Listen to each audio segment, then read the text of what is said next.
What? Cheeky JFK two-part documentary. I like this guy. I think this guy's not chatting shit. So let's watch it. I just watched the BuzzFeed Unsolved for uh, JFK. It does seem a bit suspicious, but yeah, all right. It was, you'd have to admit, a pretty extraordinary sequence of events. A lone gunman murders the President of the United States, and then, less than 48 hours later, that lone gunman is himself murdered by another lone gunman. What are the odds of that?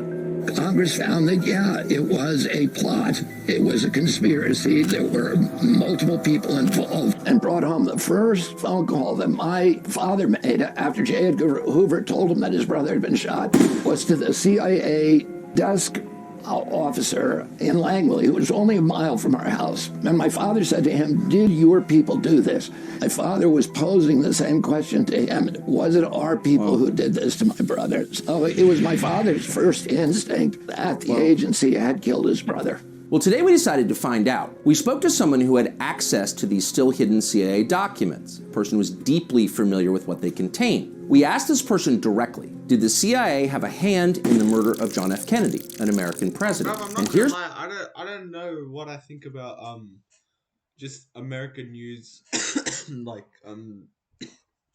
just talking about it.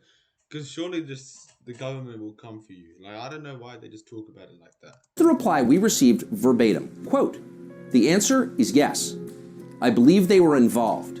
It's a whole different country from what we thought it was. It's all fake." It's hard to imagine a more jarring response than that. Again, this is not a, quote, conspiracy theorist that we spoke to. Not even close.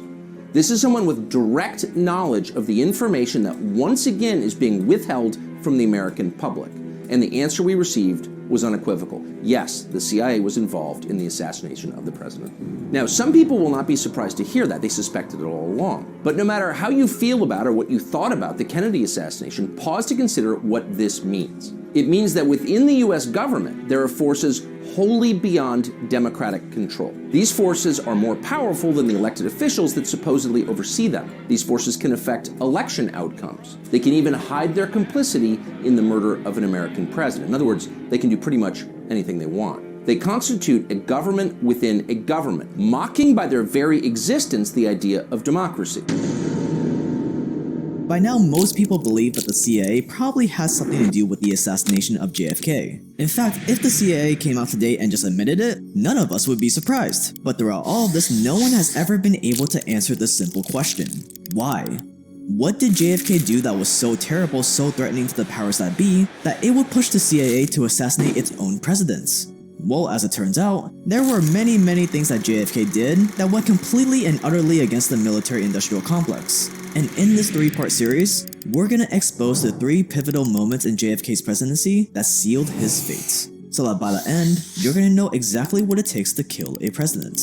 This series is based on the incredible book JFK and the Unspeakable by James W. Douglas, a book that every American needs to read, and we'll link it below. And our story starts with Eisenhower, when he gave this infamous speech at his farewell address right before a young starry-eyed John F. Kennedy takes office. In the councils of government, we must guard against the acquisition of unwarranted influence, whether sought or unsought, by the military-industrial complex. The potential for the disastrous rise of misplaced power exists and will persist.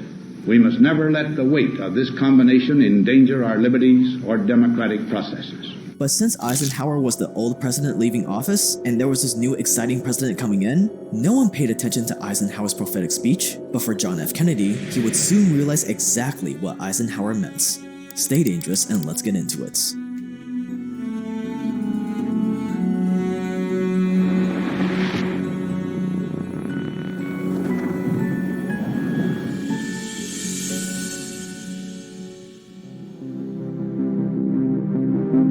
Wealthy families like the Kennedy family always have financial advisors that help them manage their money. But why? Or really easy to do things wrong. So that's why they'll gladly pay top dollar for the best advisors. So if rich people are humble enough to accept that they need advisors, you probably do too if you want to grow or preserve your wealth. They don't. But luckily, that's because ask an expert no matter paid sponsor.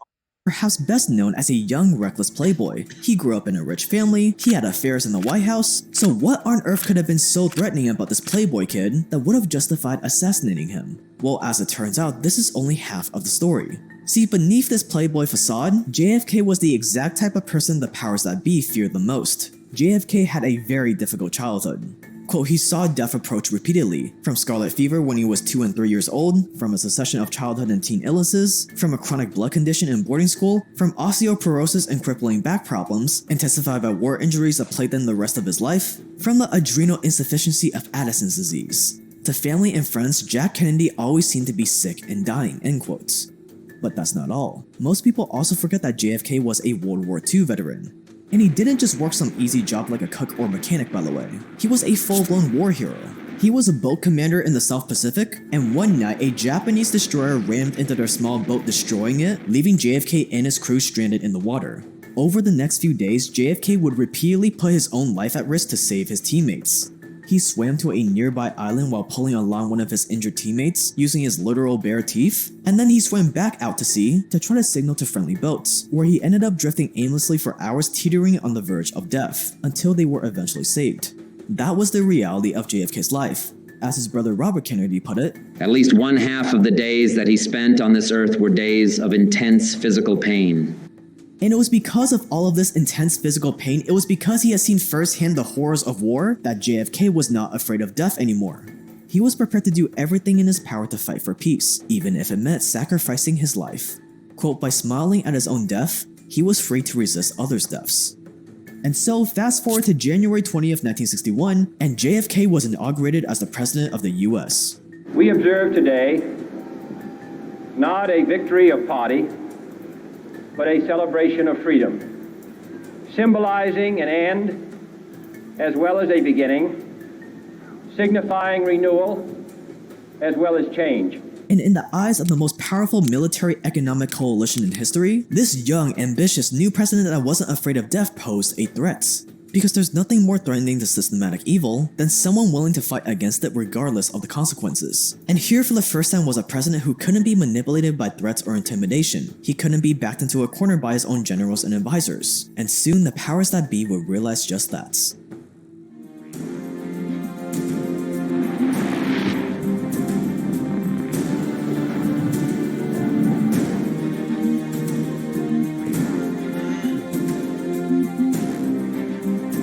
To win the presidency, JFK actually campaigned on military expansion. As a World War II veteran, he bought into the military-industrial narrative that America needed to build up as much arms as possible so it could deter the Soviet Union. But once he stepped into the Oval Office, he realized something terrifying. While the US government made it seem like nuclear war was the last thing anyone wanted, JFK quickly discovered that behind closed doors, the guys in charge were a lot more trigger-happy. Remember, this was a time when most people viewed the Soviets as satanic devils that needed to be stopped at all costs. And in the eyes of the powers that be at the time, anything short of absolute aggression towards the Soviets was thought of as treasonous. And shockingly, JFK's top military generals actually believed that America could win an all-out nuclear war. And they didn't just believe that America could win, they actively wanted to go to war with the Soviet Union just so they could win and prove it. And they didn't care how many people had to die in the process. In one general's own words, quote, at the end of the war, if there are 2 Americans and 1 Russian left standing, we win, end quotes. While another general said that he wanted to publicly attack the Soviet Union from, quote, hell to breakfast, end quotes. JFK was horrified by this realization. He thought his #1 job as president would be to ensure that a nuclear war never happened, and yet everyone around him was vying for war. Just 10 days into his presidency, JFK found out that almost any military commander could start a nuclear war on their own initiative. They didn't need to get the president's approval, they didn't even need to run it up the chain of command. If they believed that there was enough Soviet military action, like an attack or even just possible reports of an attack, they could trigger nuclear Armageddon in the blink of an eye. It was madness, and it only got worse when JFK was briefed on their game plan for if nuclear war did break out. In the military's plan, 170 atomic and hydrogen bombs would be dropped on the city of Moscow alone. Every major Soviet, Chinese, or Eastern European city would get nuked, causing hundreds of millions of deaths. To a president who wanted peace more than anything else, this was unacceptable. Never had he imagined the US military would be so willing to allow the murder of hundreds of millions of people, including Americans, just to win a war. After he was briefed on this war plan, he famously turned to one of his officials and asked, "And we call ourselves the human race?" JFK started to see just how little power the president actually had. After billions of dollars in funding and years of handing over executive power to American generals, the military had just become too strong and influential. So strong that by the time JFK stepped into office, the military-industrial complex already had big plans for him.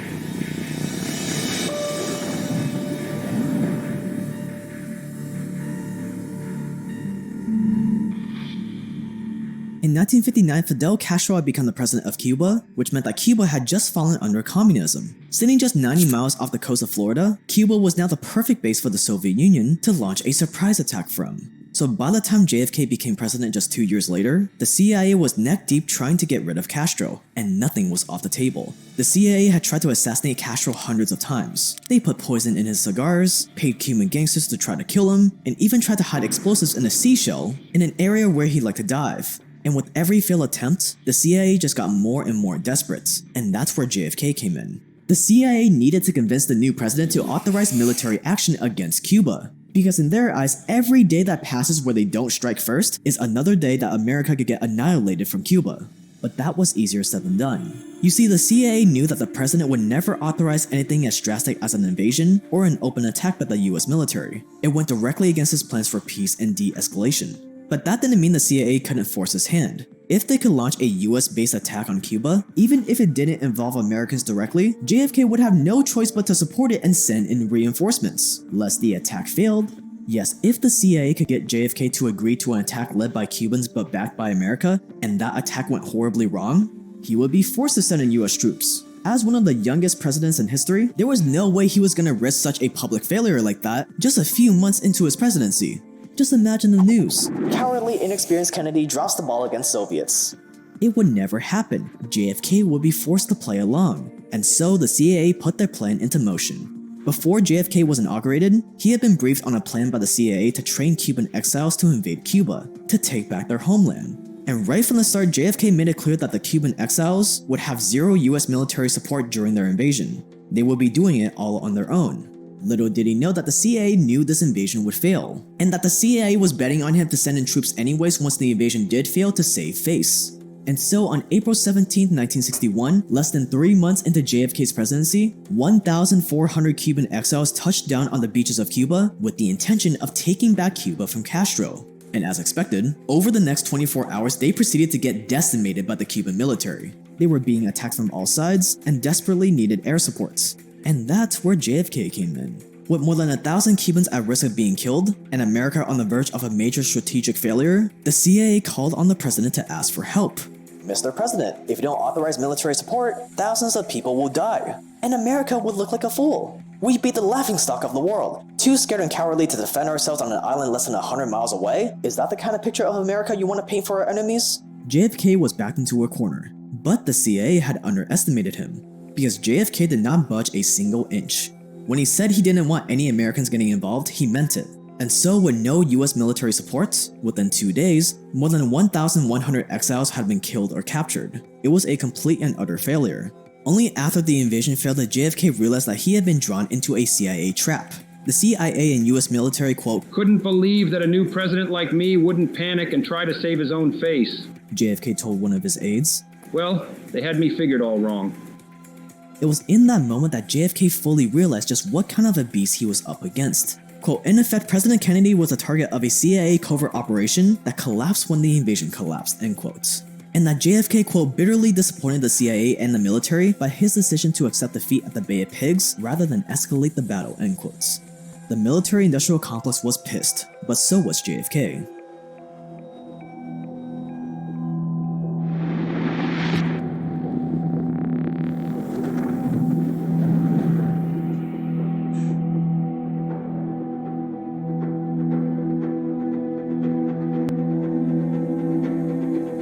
When the CIA first came to JFK with the idea of the Bay of Pigs invasion, it was obvious he was hesitant. He had only been president for a few months, and he inherited the plan from Eisenhower. It felt too soon, too rushed, too drastic. Eventually, JFK went ahead with it under the strict conditions that no Americans be involved. But as it turns out, even if JFK had said no to the whole Bay of Pigs operation right then and there, the CIA already had plans to bypass his decision and do it anyways. Take a listen. Quote, when the 4 anti-Castro brigade leaders told their story to writer Haynes Johnson, they reviewed how the agency was prepared to circumvent a presidential veto. The Cubans' chief CIA military advisor, whom they only knew as Frank, told them what to do if he secretly informed them that the entire project had been blocked by the administration. Quote, if this happens, you come here and make some kind of show, as if you were putting us the advisors in prison, and you go ahead with the program as we have talked about it, and we will give you the whole plan even if we are your prisoners, end quotes. So basically, the head CIA guy in charge of the Cuban exiles told the exiles that if JFK said no to this operation, that they were to stage a revolt, pretend to put the CIA guys in prison, and then go on with the invasion of Cuba as planned. When Robert Kennedy, JFK's brother, heard about this plan, he called it, quote, virtually treason, virtually treason, virtually treason, virtually treason, virtually treason. When all the dust settled, it marked a turning point for JFK's time as president. JFK realized that he could never negotiate, reason, or even trust the CIA, not when they were willing to lie, trap, or even bypass him without a second thoughts. Quote, the Bay of Pigs awakened President Kennedy to internal forces he feared he might never control, end quotes. JFK realized that if he wanted a chance at peace, he would have to wage a different kind of war against the very people in his own government. As the dust settled, JFK turned to one of his highest officials in his administration and said that he wanted to splinter the CIA in 1,000 pieces and scatter it to the winds. And he meant it. While the Bay of Pigs was still going on, JFK told his presidential advisor, Mr. Arthur Schlesinger Jr., that, quote, it's a hell of a way to learn things, but I have learned one thing from this business. That is, that we will have to deal with CIA. No one has dealt with CIA. And so from that point on, JFK started splintering the CIA. And he first started by going after the mastermind behind the whole Bay of Pigs fiasco, the infamous CIA director Mr. Allen Dulles.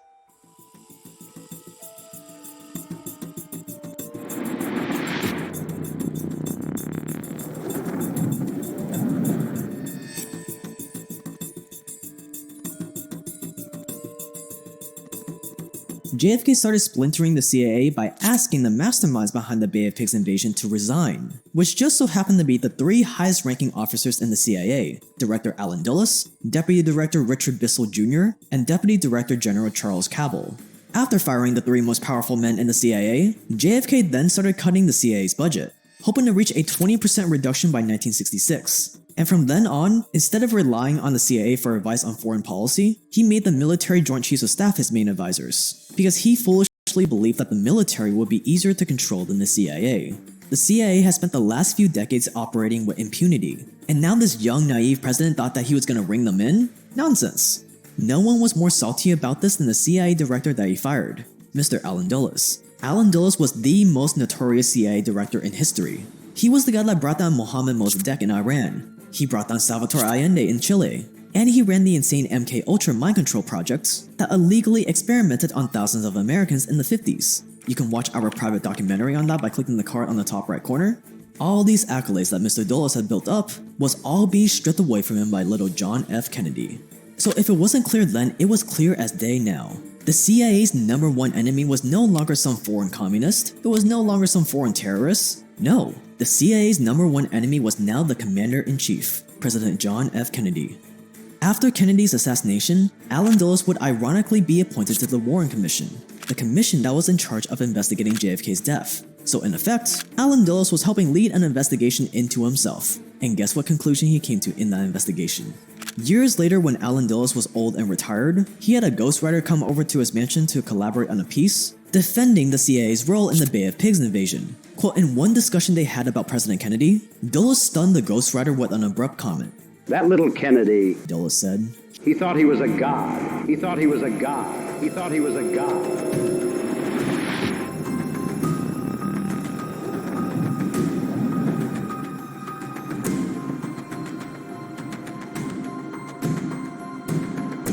Even though JFK managed to cut down some of the CIA's power, he quickly realized that the CIA wasn't the only problem. Even though the CIA had been the one to plan the Bay of Pigs invasion, it was the US military chiefs who signed off on it, and it was them who pushed JFK to let the US military intervene. So if it was both the CIA and the military that were at odds with him, JFK had a much bigger problem on his hands than he expected.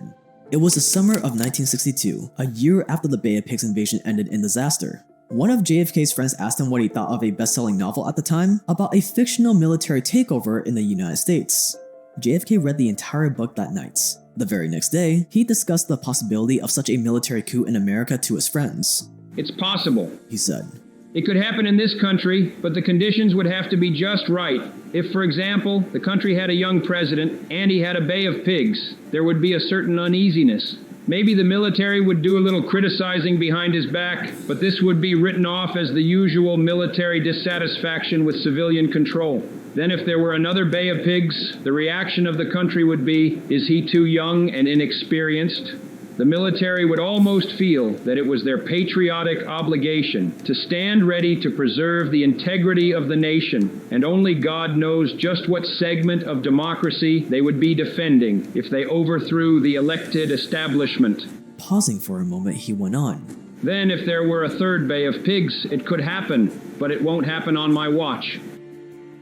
JFK had just had his first Bay of Pigs, but little did he know that his second one was just around the corner. And so, my fellow Americans, ask not what your country can do for you, ask what you can do for your country. Begin.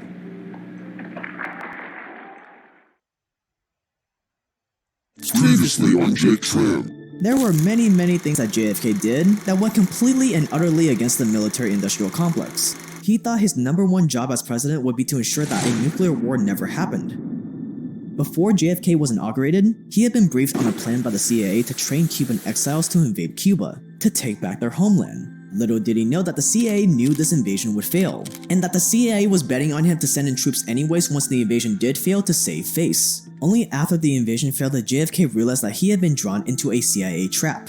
JFK realized that if he wanted a chance at peace, he would have to wage a different kind of war against the very people in his own government. The CIA's #1 enemy was now the Commander-in-Chief, President John F. Kennedy.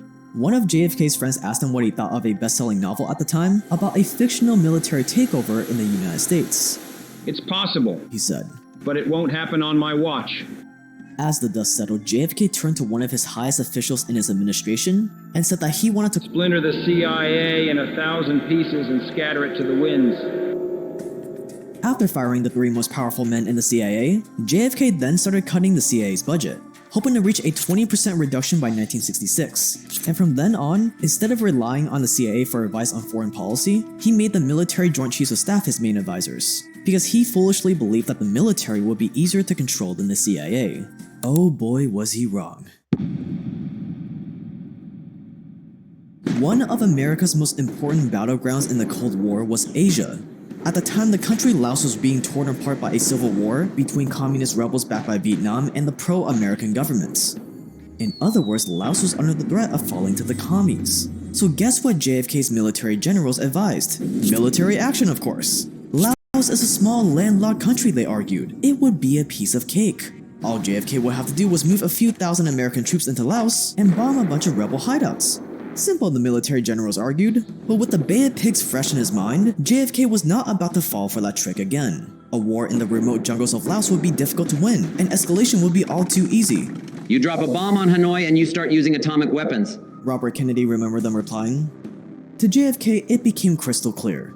Not only had the CIA gone mad, but also the military.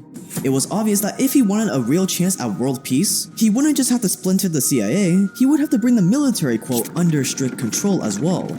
This shit has got to stop, he told his press secretary.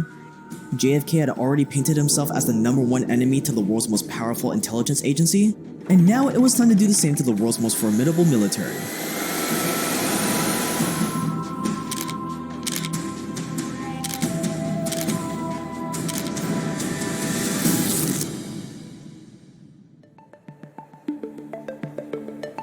And by the way guys, if you've ever thought about starting a YouTube channel, but you hesitated because you don't have a good camera, mic, or editing know-how, then you gotta know about this app called InVideo AI.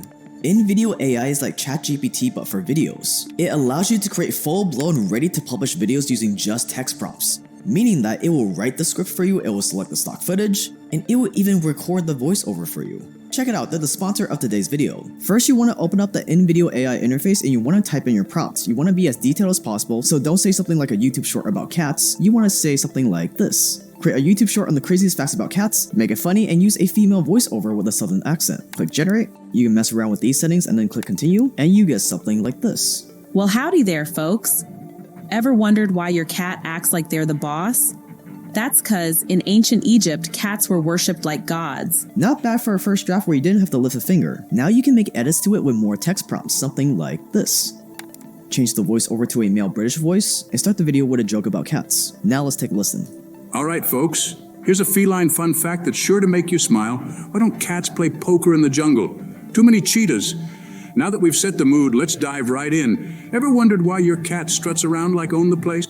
Pretty impressive. And what's cool is that you can also use in-video AI for educational content, video essays, recommend their $20 plan. This plan removes voiceover and mark, and it gives you it for free on their free plan, but if you're serious, I recommend their $20 and try in-video AI for free. You can make 4 videos for free on their free plan, but if you're serious, I recommend their $20 plan. This plan removes the watermark, and it gives you access to millions of royalty-free stock footage clips. You also get a human-sounding voiceover and much more. A spy plane carrying out surveillance over Cuba spotted something alarming. 8 medium-range nuclear missile sites were being built on the island. Cuba didn't have the skill or equipment to build these missile sites themselves, which meant only one thing. The Soviets were on America's doorstep. They were about to move nukes into Cuba. Behind closed doors, the CIA and military commanders must have been furious. If Kennedy had just bombed Cuba and sent in reinforcements when they asked him to the first time, none of this would have happened. Castro would have been gone, and so would the Soviets' chance of ever getting this close to America's shores. But now it was too late. Soviet nuclear warheads were probably on their way to Cuba as they spoke, if they weren't on the island already, so the CIA and military made the only logical recommendation they could. Completely destroy the missile sites, destroy Fidel Castro's Air Force 2 just for good measure, and if necessary, the military would obviously be on standby ready to invade the island soon after, just to ensure the job was done. But just like JFK, Defense Secretary Robert McNamara wasn't so sure about this aggressive plan. Quote, the military chiefs responding to McNamara's question about whether that might lead to nuclear war, doubted the likelihood of a Soviet nuclear response to any US action, end quotes. That's right, if they attacked Cuba, the military chiefs doubted the Soviets would use nukes. So JFK was supposed to risk the future of the world based on his military chief's doubts, and there was no way he was going to play along. So instead, JFK went around his military chiefs altogether. Quote, Kennedy decided to impose a blockade of Cuba without consulting the military chiefs with any seriousness. He needed their support in case the blockade failed and military stops were required, but he was careful to hold them at arm's length. He simply did not trust their judgment, end quotes. And so on October 22nd, JFK addressed America.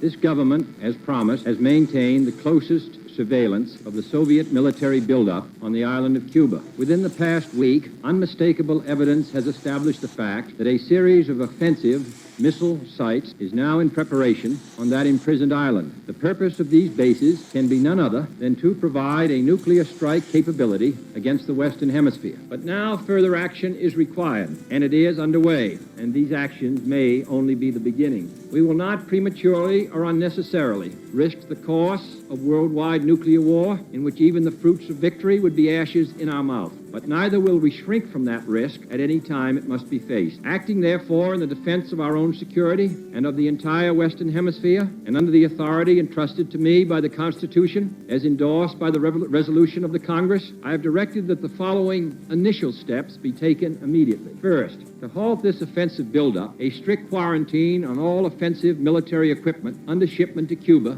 is being initiated. All ships of any kind bound for Cuba, from whatever nation or port, will, if found to contain cargoes of offensive weapons, be turned back. This quarantine will be extended, if needed, to other types of cargo and carriers. We are not at this time, however, denying the necessities of life, as the Soviets attempted to do in their Berlin blockade of 1948. JFK's military chiefs were outraged. Hadn't he learned his lesson the year before? Was he really trying to talk the Soviets out of nuking America? The Soviets were barbarians. They were incapable of listening to reason. One of his generals even went so far to say that, quote, this blockade and political action is almost as bad as the appeasement of Hitler at Munich, end quotes. Referring to the Munich Agreement signed by Britain, France, Germany, and Italy in 1938 before World War II. In this agreement, these countries gave Germany a large piece of land in exchange for Hitler's promise to not take any more. Obviously, it didn't work. And JFK's generals were convinced that his little blockade was about to go the same way. But what the generals didn't know was that JFK wasn't just sitting around doing nothing. From now on, he was going to do things his way. Military chiefs be damned.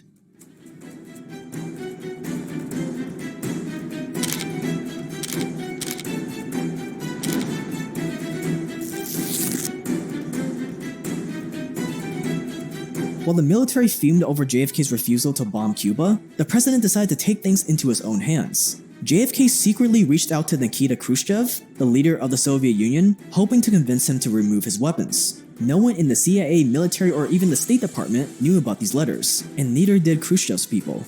In one secret letter, JFK wrote, "The one thing that has most concerned me has been the possibility that your government would not correctly understand the will and determination of the United States in any given situation, since I have not assumed that you or any other sane man would, in this nuclear age, deliberately plunge the world into war, which it is crystal clear no country could win, and which could only result in catastrophic consequences to the whole world, including the aggressor." It was a plea to the Soviet leader, a warning that JFK's military generals were a little trigger-happy. In another letter, JFK wrote, "Whatever our differences, our collaboration to keep the peace is as urgent, if not more urgent, than our collaboration to win the last world war." Him and Khrushchev would go on to communicate almost exclusively through these secret letters. At first, Khrushchev refused to listen. He refused to negotiate or even consider removing his missiles from Cuba. But JFK wouldn't give up. He kept trying to make Khrushchev see reason, and eventually he did. On October 25th, 11 days into the Cuban Missile Crisis, Fidel Castro sent Khrushchev a letter pushing him to attack America first. It was now or never. Khrushchev was backed into a corner. Before, it had been all talk. Now here was the Soviet Union on the edge of no return, and Khrushchev just couldn't go through with it. On that same day, Khrushchev reached out to JFK, asking to work together to resolve the crisis. But while JFK and Khrushchev negotiated in the background, JFK's generals were getting more and more antsy. Was the president just gonna sit around waiting for the Soviets to attack? And then it happened.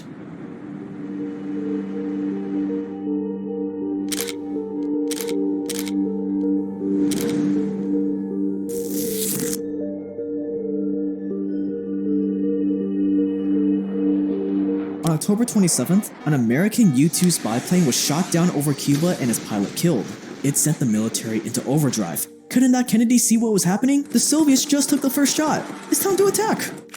There was the feeling that the noose was tightening on all of us, on Americans, on mankind, and that the bridges to escape were crumbling.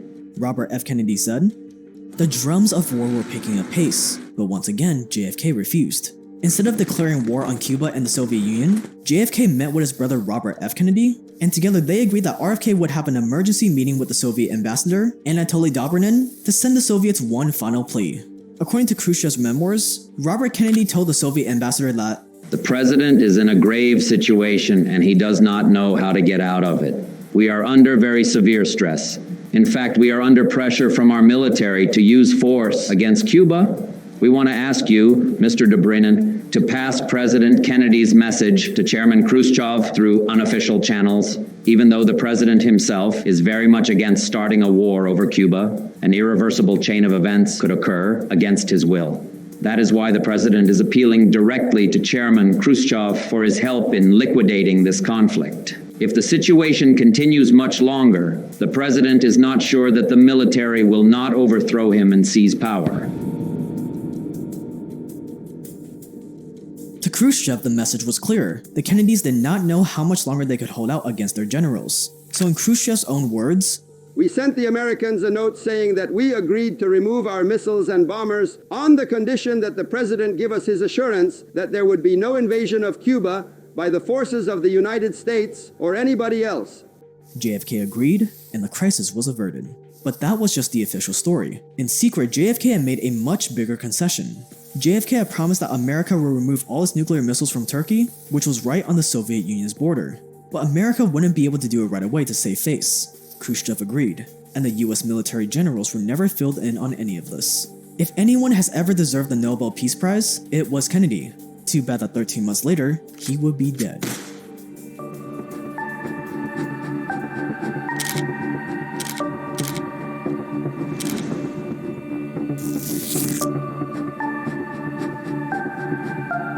Later on, it would become clear in the eyes of the Soviets that the Soviets probably felt that they had no choice but to shoot down the U-2 spy plane. In the book The Limits of Safety, political scientist Scott Sagan talks about how just 3 days before the U-2 was shot down, the US armed 30 ICBM test missiles off the coast of California. At the time, the US was in DEFCON 2, meaning that the US was actively ready for full-on nuclear war in less than 6 hours. Then the day before the U-2 was shot down, the US launched an unarmed ICBM test missile off that coast in California destined for the Marshall Islands. The Soviets could have easily mistaken this for the start of an attack, and at the bare minimum, a dangerous provocation. But the one good thing that came out of the Cuban Missile Crisis was that JFK got the chance to talk to Khrushchev man-to-man, world leader to world leader, and as it turns out, the two leaders had a lot more in common than they thought. Even though the crisis was over, their secret letters to each other didn't stop. In July 1993, 21 of these letters were declassified, and what they contained may surprise you. Over and over again, both JFK and Khrushchev agreed that the Soviet Union and America needed a fresh start. Neither of them really wanted another war. In one of the letters, Khrushchev wrote, "Yes, the Soviet Union and the United States of America must live in peace with each other. They must build their relations on the basis of reason, of due regard for the real situation, and of mutual respect on the basis of the establishing of the principle of peaceful coexistence between states with different social systems in international affairs. This is the only right and sound basis for cooperation and securing of a lasting and stable peace. It is my most ardent desire that it would not remain only a dream and not become a mirage that creates nothing but false hopes." Both these world leaders wanted peace, but both these world leaders were surrounded by a war-hungry military. 6 months after the Cuban Missile Crisis, JFK made good on his promises and removed America's missiles in Turkey. And when the military realized that JFK had blindsided them with all of this, they were officially out for blood. In their eyes, this young, naive president had gone rogue. He ignored everything they said, and it nearly cost them everything. Harkening back to JFK's prediction of a military coup, it was in this moment that the military leaders probably thought to themselves, "If we don't do something about this Kennedy, there is not going to be an America left to save." JFK had just had his second Bay of Pigs.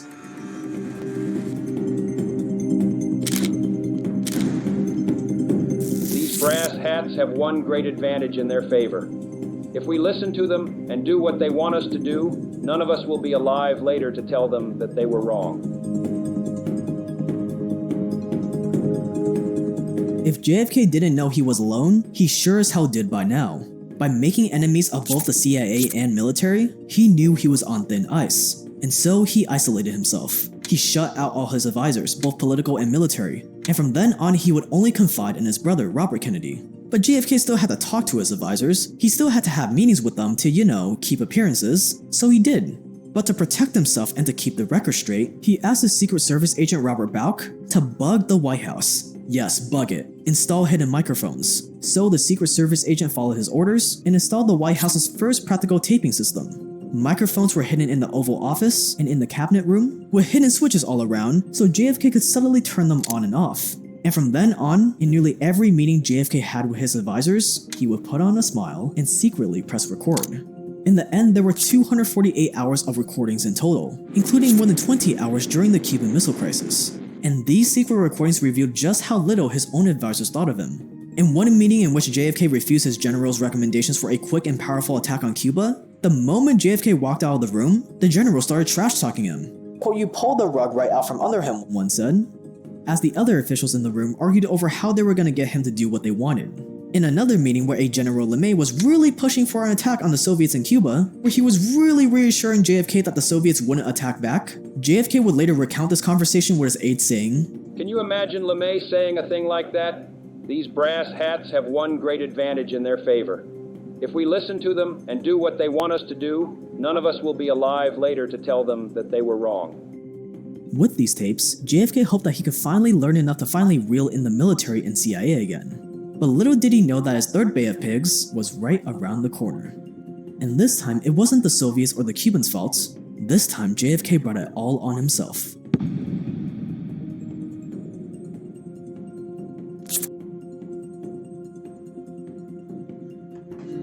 This is when he got shot.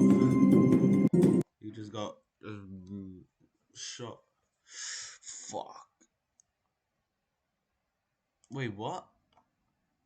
Today, I'm going to give you the step-by-step process that I use so that you can see the world for what it really is. A giant game of acquiring power. You can't get out of this game either way, so instead of being a victim, why not learn to be a better player? So you're 20-year-old Jake Tran and it's 2020. You dream about getting rich. You don't care how you do it, You just know you want to be filthy rich. So where do you begin? With YouTube and the life of an influencer, of course, but it isn't that easy. You need a direction. There's so much competition already, especially for what you want to be eventually, a guru, someone who tells others how to get rich while getting rich in doing so. That cannot work right now. It's a saturated market and it's very expensive to fake. Sure, you could give it a go, but who's going to buy a course from you? You're not even rich yet. You would need to be like Ty Lopez, rent a mansion, rent some expensive cars, hire some models, and hope that you start to turn a profit before faking it bleeds you dry. After all, that's exactly how a guru proves that his advice is legit, by showing everybody you live that life, even if that life is a lie, at least for now. This plan's too risky, so you need to go another route. What you need is to build an audience, but how do you do it?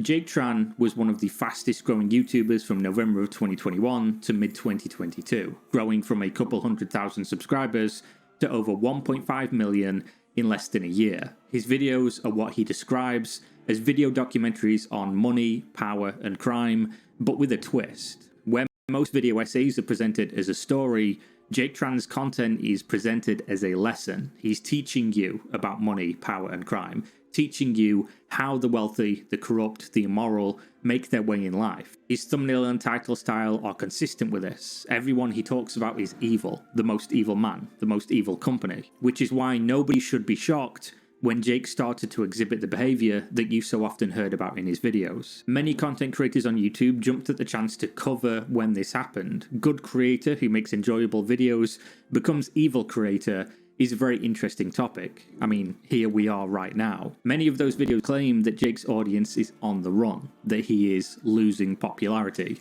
that unapologetically devaluing his content and scamming his loyal fans will bring about his imminent downfall. But the reality is that Jake Tran has been right this whole time. You can be evil, and if you do it right, people will not care. Despite exposing the fact that his content is almost unrecognizable from where it started, Jake Tran is more popular than ever. He's making more money than ever, and it's unlikely to slow down. So how exactly did he accomplish this?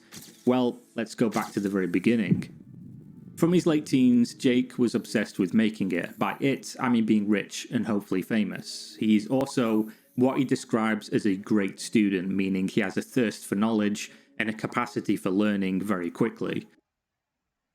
With no degree, very little experience, and no connections at the age of 19. This channel started in around November of 2018, instead of competing with others for existing market share. I think it's changed shit.